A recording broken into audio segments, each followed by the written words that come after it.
Alors, Éric, donc on recherche désespérément un Premier ministre à Matignon. Hein, c'est un peu le titre du film cette semaine. Il cherche donc son ou sa Première ministre. Hein.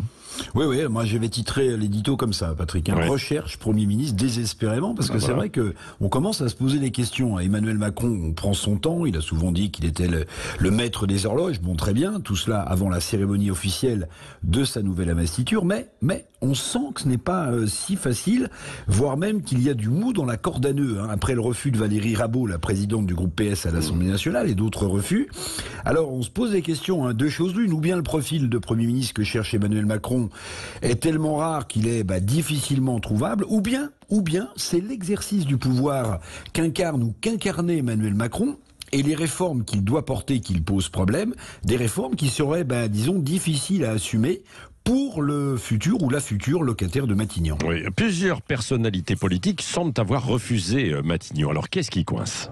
Oui, alors bon, je vous ai parlé de Valérie Rabault, la présidente du groupe socialiste qui a refusé Matignon. On parle qui aurait, parce que Matignon, vous avez vu, ne confirme pas. Mais enfin bon, quand même, ça m'étonnerait que... pas non plus. On parle aussi de l'ancienne directrice de cabinet de Manuel Valls, Véronique Bédag, qui aurait aussi décliné l'invitation à devenir Premier ministre.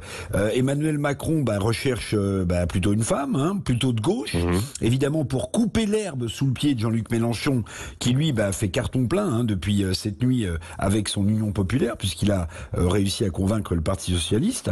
Mais au-delà de ce profil de gauche de femme, il y a une feuille de route avec des réformes, comme la réforme de la retraite à 65 ans, qui est pas facile à porter, évidemment. Ou peut-être, d'ailleurs, on en parle, le décalage de l'augmentation du point d'indice des fonctionnaires, promis pourtant avant l'été par Emmanuel Macron. Donc tout ça, c'est un peu difficile à porter.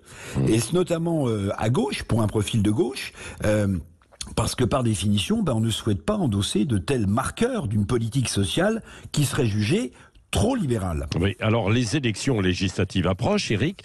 Quelles sont les hypothèses pour Emmanuel Macron et puis le locataire de Matignon ? Oui. Alors Emmanuel Macron, quand même, il faut le dire, il semble en difficulté quand même sur cette affaire. Est-ce qu'il aura d'autres choix d'ailleurs que de prolonger pendant 5 semaines encore jusqu'aux législatives, d'autres choix que de prolonger Jean Castex à Matignon s'il trouve pas l'oiseau rare? Alors, pour répondre à votre question, Patrick, moi je vois 2 hypothèses avant les prochaines législatives du 12 et du 19 juin.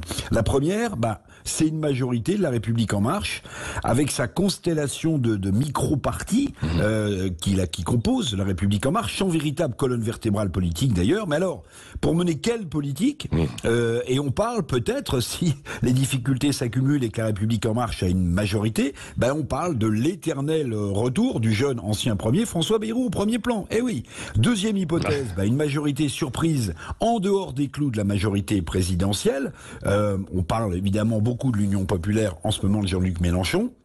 Et là, évidemment, c'est une cohabitation de fait avec un nouveau Premier ministre. Mais on le voit quand même, quelles que soient les hypothèses, Patrick, ce deuxième mandat d'Emmanuel Macron débute avec un certain flou, une certaine confusion que le président doit vite dissiper au risque d'apparaître d'emblée affaibli pour le début de son dernier mandat.